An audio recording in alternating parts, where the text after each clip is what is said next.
Hey friends, if you encounter ERR connection aborted error in Google Chrome, then please watch this video. I will guide you through the resolution. Right click on the start button and select settings from the menu. Go to the apps tab and select installed apps. Check if you have any third-party antivirus like I have Bitdefender here. Uninstall it. We do not need third-party antivirus programs.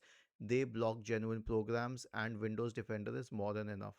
So uninstall any third-party antivirus program. If this does not help, then first of all check the internet connection.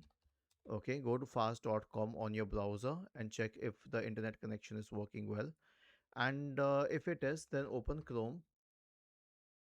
Click on these three dots at the top right corner and then select history and click on history once again. Select delete browsing data, change the time range to all time, click on delete data from this device. And obviously you can go to reset settings and restore settings to original default to fix the problem. Was this helpful? If yes, then please subscribe to the channel. If not, then let us know in the comment section of the video on how we could help you further. Thank you for watching this video and have a nice day.